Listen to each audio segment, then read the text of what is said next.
जी की इस लाइव व्याख्यान श्रृंखला में सभी दर्शकों को मेरा नमस्कार।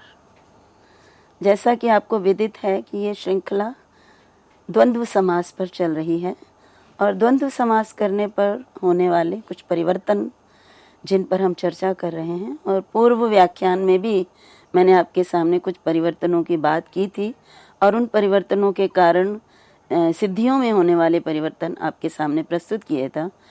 उसी श्रृंखला में मैंने आपके सामने एक सूत्र प्रस्तुत किया था और वो सूत्र था आनंग ऋतो द्वंद्वे। तो द्वंद्व समास में आनंग आदेश होता है। ऋकारांत यदि पदों का द्वंद्व समास किया जाए तो उसकी व्याख्या करने के उपरांत उसी संदर्भ में आगे कुछ और जो है विशेष नियम है या विशेष बातें हैं जिनको जानना सिद्धि के लिए अनिवार्य है, तो उसी को मैं आगे प्रस्तुत कर रही हूँ। और उसी से संबंधित है पुत्रे अन्यतरस्याम इत्यतो मंडूक प्लुत्या पुत्रे इत्यनुवृत्ते पिता पुत्रौ। तो यहाँ वास्तव में समस्या ये है कि हमने जो आनंग ऋतो द्वंद्वे सूत्र किया था उसमें जो द्वंद्व समास है, यदि उनमें जिनमें द्वंद्व समास किया गया है वो सभी पद ऋकारांत हों तभी आनंग आदेश होता है उत्तर पद परे रहने पर। तो यहाँ पर पिता पुत्रों की जब हम सिद्धि देखते हैं तो यहाँ पर पितृ और पुत्र इन दोनों में पिता च पुत्रश्च ये द्वंद्व समास है। और जब अलौकिक विग्रह में यहाँ पितृ शब्द है, पितृसु और पुत्रसु, तो यहाँ पर ऋतो आनंग ऋतो द्वंद्वे सूत्र द्वारा आनंग आदेश की प्राप्ति नहीं हो सकती है। अब क्यों नहीं हो सकती, इसका कारण यह है कि एक पद पितृ ये तो ऋकारांत है लेकिन पुत्र पद ऋकारांत नहीं है। तो लेकिन यहाँ पर हम भाषा में प्रयोग में आनंग आदेश देखते हैं। पितृ के स्थान पर हमने पिता यहाँ पे समास किया है। तो इसका क्या कारण है, इसका क्या जो है नियम है, उसको वृत्ति में स्पष्ट किया गया है। और वृत्तिकार कहते हैं कि एक सूत्र है पुत्रे अन्यतरस्याम, ये छठे अध्याय के तीसरे पाद का 22वां सूत्र है। और आनंग ऋतो द्वंद्वे सूत्र छठे अध्याय के तीसरे पाद का 25वां सूत्र है। तो यहाँ पर पुत्रे अन्यतरस्याम से पुत्रे की अनुवृत्ति नहीं आ सकती है यदि हम साक्षात रूप में कहें, क्योंकि अनुवृत्ति सामान्य रूप से जो एकदम पूर्ववर्ती सूत्र होता है उसी से प्राप्त होती है, परंतु पुत्रे अन्यतरस्याम सूत्र 22वां है जबकि आनंग ऋतो द्वंद्वे 25वां है। तो यदि हम इस दृष्टि से देखें तो आनंग ऋतो द्वंद्वे में पुत्रे की अनुवृत्ति नहीं हो सकती है। परंतु यहाँ पर वृत्तिकार ने कहा कि इत्यतो मंडूक प्लुत्या पुत्रे इत्यनुवृत्ते है।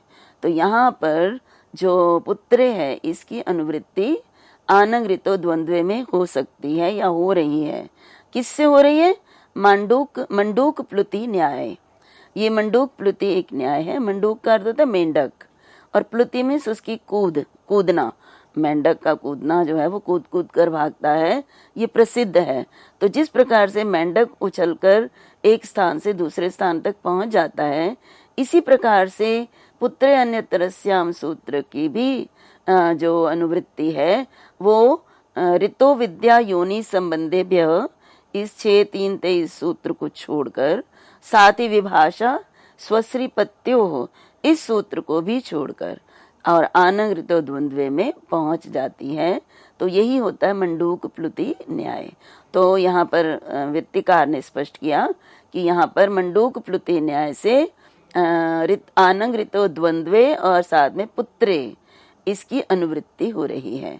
अर्थात यदि ऋकारांत पदों में द्वंद्व समास होता है या पुत्र उत्तर पद होता है तो भी आनंग आदेश हो जाता है। तो इस प्रकार से इसका जो हमने स्पष्टीकरण किया कि पिता में आनंग आदेश कैसे हुआ, तो उसका उत्तर वृत्तिकार ने हमें दिया है। तो इस प्रकार से जब हम पिता पुत्रों में इसका विग्रह करते हैं तो पिता च पुत्रश्च होता है। चार्थे द्वंद्वा से जब हम द्वंद्व समास करते हैं तो समास करने के बाद जो हमने अलौकिक विग्रह इसका प्राप्त होता है पितृसु पुत्रसु, तो विभक्ति इत्यादि का जब हम लोप कर देते हैं और पिता पुत्र इस प्रकार से जब हमारा रूप प्राप्त होता है तो हम यहाँ पे यही कहेंगे कि आनंगृतो द्वंद्वे सूत्र में पुत्रे अन्यत्र श्याम सूत्र द्वारा पुत्र पद की अनुवृत्ति है, इसलिए पुत्र पद उत्तर पद है, इसलिए पितृ को आनंग आदेश प्राप्त होता है। तो पितृ के आनंग आदेश अर्थात निच से ऋकार के स्थान पर आनंग होता है, तो यहाँ पे हमारा पितानंग का लोप होता है इत संज्ञक होने के कारण, और नकार का न लोपा प्रातिपदिकांत से नकार का लोप होकर हमारे पास पिता पुत्र ये स्थिति होती है। और ये इतरेतर द्वंद्व है और ये द्विवचन है, दो हैं, तो इसलिए द्विवचन में औ होकर पिता पुत्र ये रूप निष्पन्न होता है। तो हमें ये ध्यान रखना चाहिए कि आनंग आदेश करने वाले कौन कौन से सूत्र हैं और किन किन परिस्थितियों में होता है द्वंद्व समास में। तो अभी हमने एक तो पढ़ा कि यदि समास ऋकारांतों में हो तो वहां पर और किसी प्रकार की यह हमारे पास शर्त नहीं रखी गई है कि वो शब्द कैसे होने चाहिए, लेकिन बस ऋकारांत कोई भी पद होगा, अगर समस्त सारे पद होंगे तो फिर उत्तर पद परे रहने पर आनंग आदेश हो जाता है। अब अगला सूत्र जो है विशेष रूप से देवता द्वंद्व समासों के संदर्भ में है। आगे जो भी आने वाले 2-3 सूत्र हैं उनमें देवता द्वंद्व के विषय में बताया गया, इसलिए सबसे पहले हमें ये समझना पड़ेगा कि देवता द्वंद्व क्या होता है। अर्थात यदि द्वंद्व समास ऐसे पदों में होता है जो देवताओं के वाचक हों, तो देवतावाचक पदों में यदि द्वंद्व समास होता है तो उसे देवता द्वंद्व समास कहते हैं। तो अब हम इस सूत्र को देखेंगे।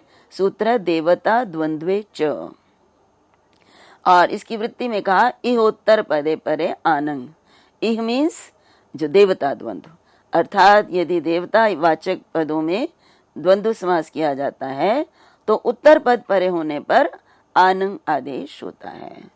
तो यहाँ पे देखिए मित्रा वरुणव ये समस्त पद दिखाया गया है, इसलिए हम इसको स्पष्ट करेंगे कि यहाँ पर आनंग आदेश किस प्रकार से हुआ, क्यों हुआ। तो यहाँ पर मित्रा वरुणव में यदि हम इसका विग्रह करते हैं तो इसका अर्थ होगा मित्रम च वरुणश्च। तो यहाँ पे मित्र और वरुण ये दो देवताओं के लिए है, मित्रश्च वरुणश्च, तो ये दोनों देवता हैं।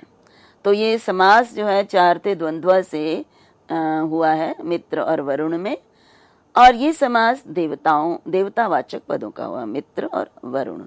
तो सबसे पहले हम समास जब करते हैं तो विभक्ति इत्यादि में भी लोप इत्यादि कार्य होते हैं, हमारे पास मित्र वरुण ये स्थिति हो जाती है।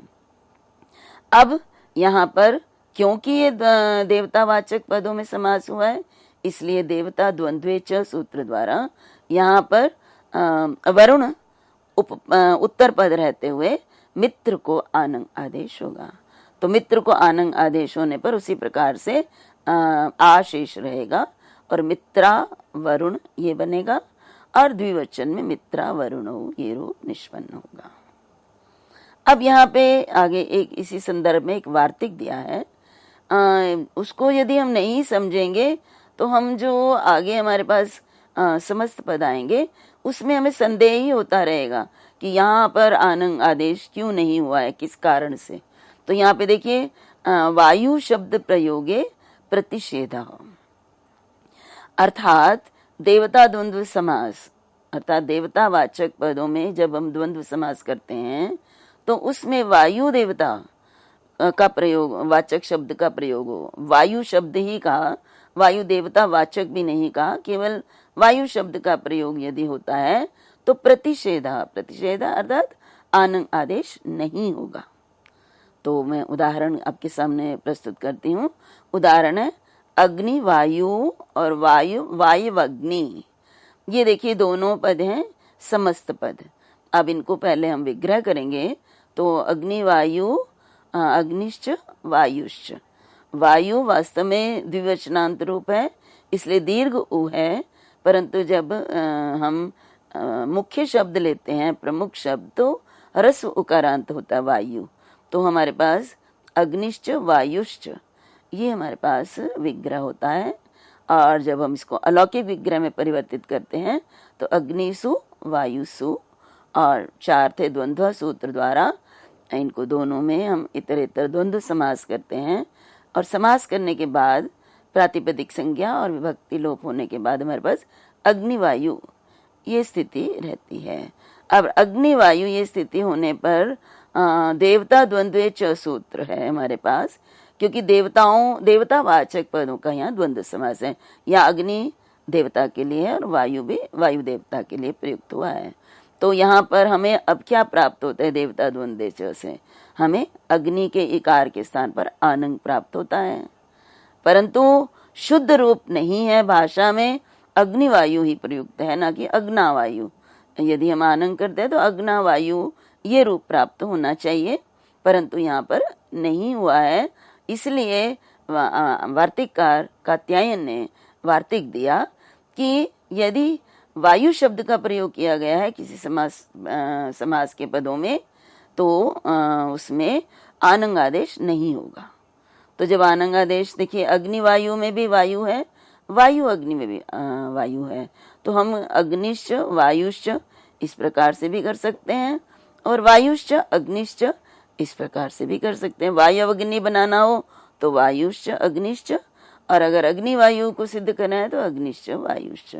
तो यहाँ पे अग्निवायु जब हमारे पास बना तो हमने इको आनंग ना करके अग्नि ही रहा, और फिर द्विवचन में औ होकर और उसको उकारांत शब्द में द्विवचन में दीर्घ उ हो जाता है, तो अग्निवायु। और अब हम आते हैं वायुश्च अग्निश्च। अग्नि ह्रस्व इकारांत है, तो सबसे पहले तो वायु और अग्नि, इसमें वायु का उकार और अग्नि का अ। देखिए जहाँ संधि करनी होती है उसे अवश्य रूप से करनी चाहिए संधि, तो यहाँ पे उ इक के अंतर्गत आता है और उसके बाद अग्नि का अ है जो अच के अंतर्गत आता है। तो इसलिए सबसे पहले हमें इको यणची सूत्र द्वारा यहाँ पे यण संधि करनी है और उ के स्थान पर व करना है। तो हमारे वायु में से उ यदि निकल जाता है तो य हमारा हलंत शेष रहता है, आधा य, और व और अग्नि का अ जब मिलाते हैं तो वाय वग्नि इस प्रकार से रूप होता है, ह्रस्व इकारांत। और फिर द्विवचन में औ करने पर अग्नि इकारांत का द्विवचन में दीर्घ इकारांत होता है, दीर्घ इकार होता है, तो इसलिए वायवग्नि ये द्विवचनांत रूप है। तो इस प्रकार से यद्यपि देवता द्वंद्व च सूत्र द्वारा यहाँ आनंग प्राप्त हुआ, और यदि ये वार्तिक नहीं होता तो यहाँ पे अग्नावायु ये रूप बनना चाहिए था, परंतु यहाँ पर नहीं बना क्योंकि ये वायु शब्द इसमें एक प्रयुक्त किया गया है। अब इस सूत्र में एक विशेष बात है जो ध्यान देने योग्य है कि ये सूत्र उसी कड़ी में, उसी जो है क्रम में चला आ रहा है जिस क्रम में आनंग पूर्व में हमने कहा आनंग ऋतो द्वंद्वे। तो आनंग ऋतो द्वंद्वे सूत्र में हमने द्वंद्व का प्रयोग किया है और आगे भी उसका द्वंद्व की अनुवृत्ति होनी चाहिए।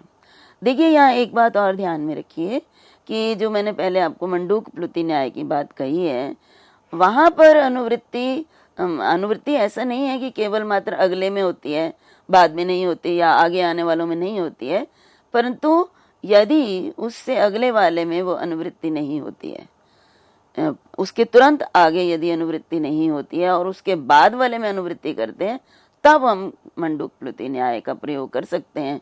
क्योंकि एक बार अनुवृत्ति समाप्त होने पर उस पद की आगे नहीं हो सकती है, लेकिन यदि लगातार आगे आगे होती चलती है तो भले ही 100 सूत्रों तक उसकी अनुवृत्ति चलती आती है। तो ये मैं इसलिए बताना चाहती हूँ कि यहाँ पे द्वंद्वे की अनुवृत्ति आगे भी चल रही है, क्योंकि वो कहीं रुकी नहीं है, सीधी चलती जा रही है। तो आनंग ऋतो द्वंद्वे सूत्र में द्वंद्वे का प्रयोग है। उसके बाद ये सूत्र है देवता द्वंद्वे च। तो प्रश्न ये उठता है कि यदि द्वंद्वे से ही आनंग ऋतो द्वंद्वे से ही द्वंद्वे की अनुवृत्ति आ रही थी, तो पुनः यहाँ पे द्वंद्वे देने की क्या आवश्यकता है, जबकि पाणिनि को ये बिल्कुल प्रिय नहीं है। तो इसका भी कोई ना कोई प्रयोजन होना चाहिए। तो उस प्रयोजन को बताते हुए वृत्तिकार कहते हैं पुनर्द्वंद्व ग्रहणम प्रसिद्ध साचर्य से परिग्रहार्थम, अर्थात द्वंद्व का पुनः प्रयोग किया गया है। एक बार प्रयुक्त पहले हुआ, पुनः द्वंद्व का ग्रहण करना इस बात को स्पष्ट करता है कि जो साचर्य है देवताओं में, हमने देवता द्वंद्व की बात की कि देवतावाचक पद होने चाहिए, परंतु वो देवतावाचक दोनों, 2 या 3 जितने भी पद हैं जिनमें समास किया जा रहा है, उनका साचर्य प्रसिद्ध होना चाहिए, अर्थात उनकी साथ रहने की प्रसिद्धि होनी चाहिए।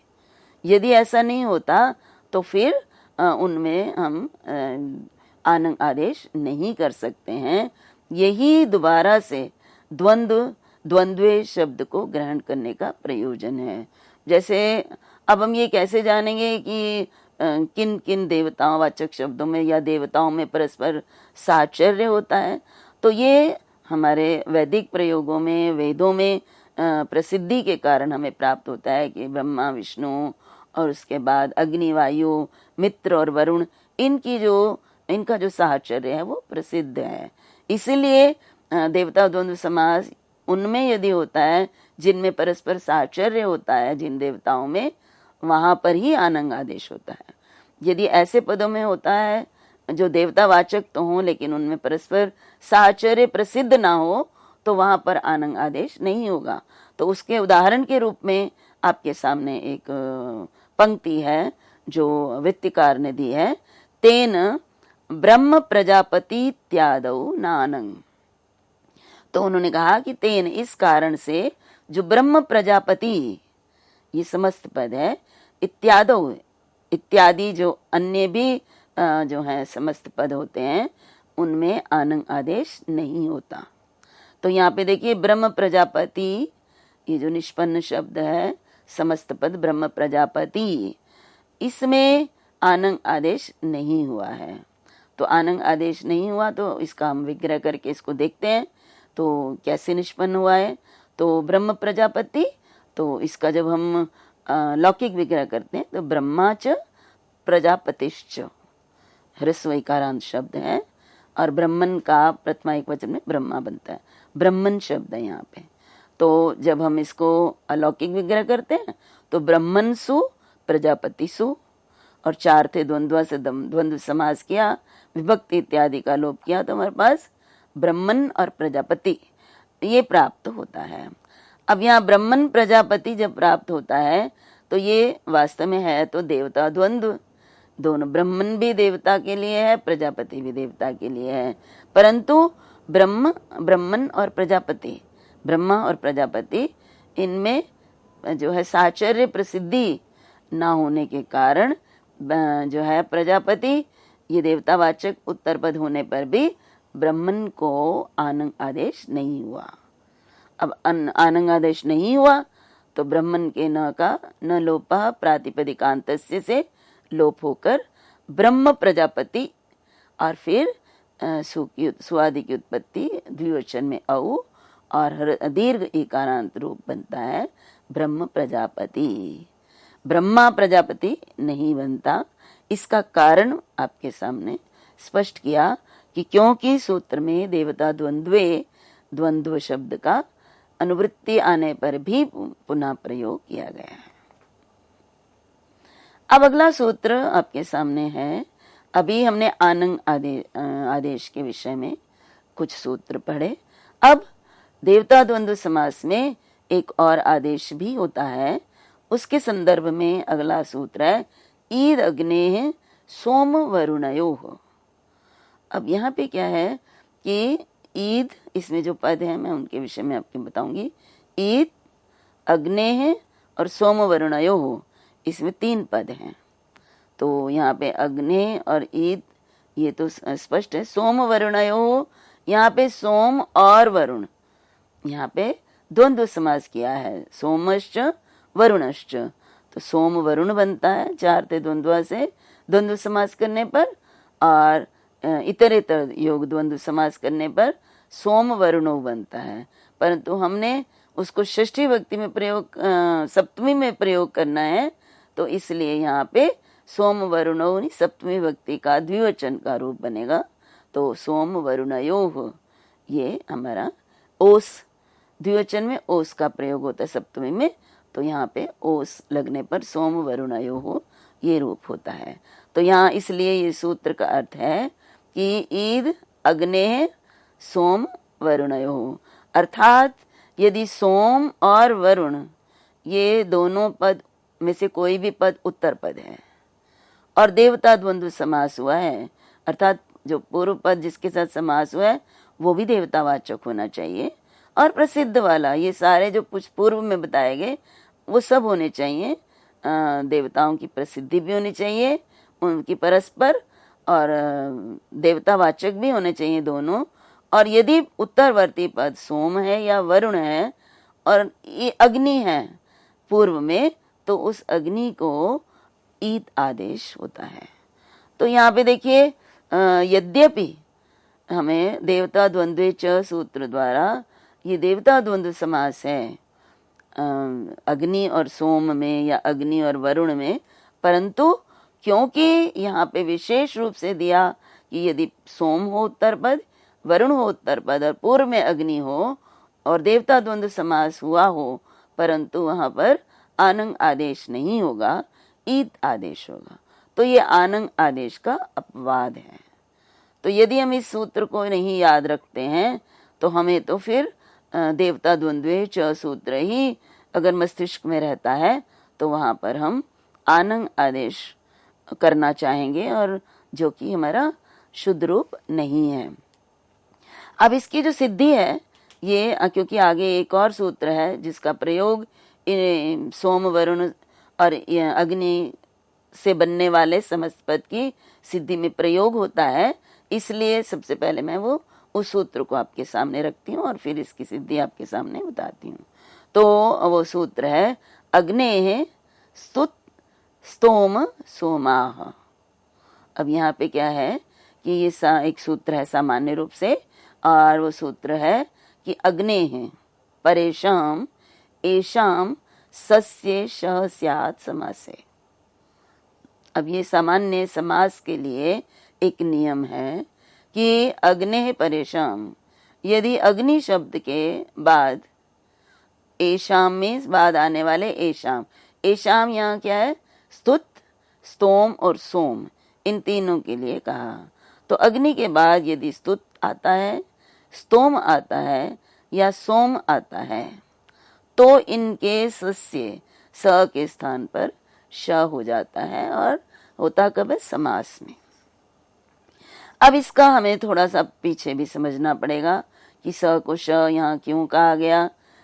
तो हमारे पास एक सूत्र है इणः शः, अर्थात जो इणः श और एक उसके वो एक पद में है, समान पद में है, परंतु यदि दोनों पद अलग अलग भी होते हैं और समास में जो है वो स के स्थान पर श हो जाता है, निमित्त एक में हो, संज्ञा अर्थ हो तो समास होता स के स्थान पर श होता है। परंतु हमारे पास एक सूत्र है सात पदाद्यो हो, जिसका कि अपवाद ये वाला सूत्र है। और सात पदाद्यो सूत्र कहता है कि सात शब्द या सात शब्द के और पदाद्यो और पद के आदि में जो स होता है, सात का स, और पद के आदि में यदि स होता है और वो इन के बाद होता है, इन के बाद, इन मीन्स ई उ री आ ई उ आई उन ई, तो ई उ और री, तो इनके बाद यदि स होगा और वो स सात शब्द का हो या पद के आदि में हो, तो उसको श नहीं होता, ये निषेध करता है। इन श से जो स के स्थान पर श प्राप्त होता है इनके बाद, उसका ये सूत्र निषेध करता है। तो परंतु अब प्रस्तुत सूत्र सात पदाद्यों का निषेध कर रहा है, अर्थात क्योंकि इनके बाद यदि पद के आदि में स होता है तो उसको श नहीं होता। तो ये जो अग्ने स्तुत स्तोम स्तोमा ये सूत्र है, ये इस सात पदाद्यों का अपवाद है। अर्थात अग्नि के बाद यदि स्तुत शब्द हो या स्तोम शब्द हो या सोम शब्द हो, तो ये पद हैं, ये पद हैं, और इनके आदि के जो स है उनको श हो जाता है। लेकिन कब होता है? समास में। यदि समास नहीं है तो फिर तो हमारा 7 पदाद्यों से स को श नहीं होता। तो इस प्रकार से प्रस्तुत सूत्र हमें ये बताता है कि स को श होना चाहिए। और कब होना चाहिए? जब समास हो। तो पद के आदि में प्राप्त होने वाले स को प्रतिषिद्ध हुआ जो शकार है मूर्धन्य श, वो प्रस्तुत सूत्र द्वारा हो जाता है। तो ये यहाँ पर जो उदाहरण है ये आपके सामने मैं प्रस्तुत करूंगी। एक तो है अग्निष्टुत, स्तुत शब्द है यहाँ पे। तो अग्निष्टुत, अग्नि ही स्तूयते अस्मिन।